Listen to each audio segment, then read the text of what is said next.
الصلاۃ والسلام علیک یا رسول اللہ وعلی آلک و اصحابک یا حبیب اللہ۔ الصلاۃ والسلام علیک یا رسول اللہ وعلی آلک و اصحابک یا نبی نور اللہ۔ سید المرسلین صلی اللہ تعالی علیہ وآلہ وسلم پر رسولوں کا چناؤ ختم ہو گیا۔ یہاں ایک بات یاد رہے کہ انسانوں کی ہدایت کے لیے ان میں سے ہی بعض کو منصب رسالت کے لیے چن لیتا۔ اللہ تعالیٰ کے قدیم عادت ہے، لیکن اس کا یہ مطلب ہرگز نہیں کہ سید المرسلین صلی اللہ تعالی علیہ وآلہ وسلم کی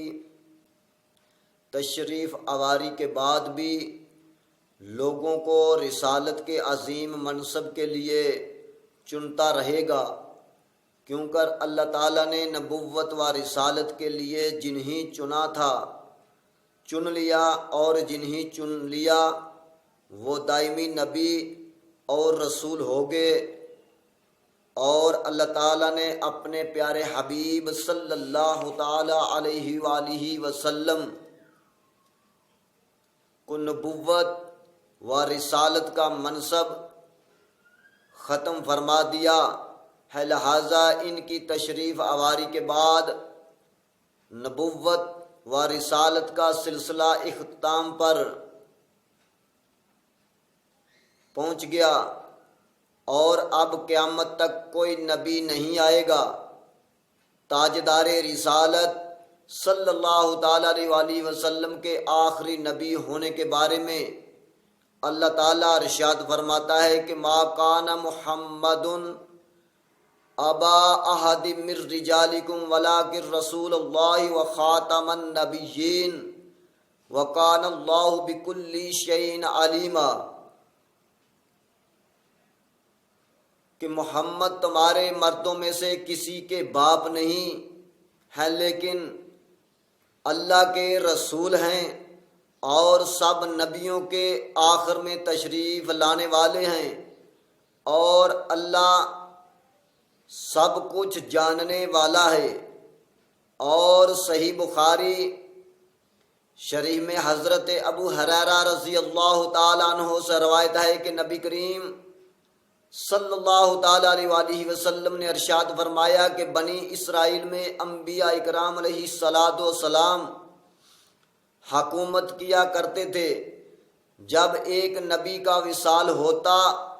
تو دوسرا نبی ان کا خلیفہ ہوتا، لیکن یاد رکھو کہ میرے بعد ہرگز کوئی نبی نہیں ہے، ہاں ان قریب خلیفہ ہوں گے اور کثرت سے ہوں گے۔ اور سنن ترمذی میں حضرت انس بن مالک رضی اللہ تعالی عنہ سے روایت ہے کہ رسول کریم صلی اللہ تعالی علیہ وآلہ وسلم نے ارشاد فرمایا کہ بے شک رسالت و نبوت ختم ہو گئی تو میرے بعد نہ کوئی رسول ہے اور نہ ہی نبی۔ یعلم ما بین ایدیہم وما خلفہم، وہ جانتا ہے جو ان کے آگے ہے اور جو ان کے پیچھے ہے، یعنی اللہ تعالیٰ دنیا کے امور کو بھی جانتا ہے اور آخرت کے امور کو بھی جانتا ہے۔ یا اس سے مراد یہ ہے کہ اللہ تعالیٰ لوگوں کے گزرے ہوئے اعمال کو بھی جانتا ہے اور آئندہ کے احوال کا بھی علم رکھتا ہے۔ تو حضور نبی کریم صلی اللہ تعالی علیہ وآلہ وسلم کے نبی ہونے کے بعد اللہ تبارک و تعالی نے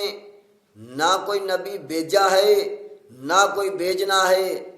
اللہ تبارک و تعالی نے فرمایا کہ میرے محبوب کریم صلی اللہ تعالی علیہ وآلہ وسلم کے نقش قدم کے مطابق زندگی بسر کرو۔ دعا ہے کہ اللہ تبارک و تعالی حضور نبی کریم صلی اللہ تعالی علیہ وآلہ وسلم کے نقش قدم پر زندگی بسر کرنے کی توفیق عطا فرمائے۔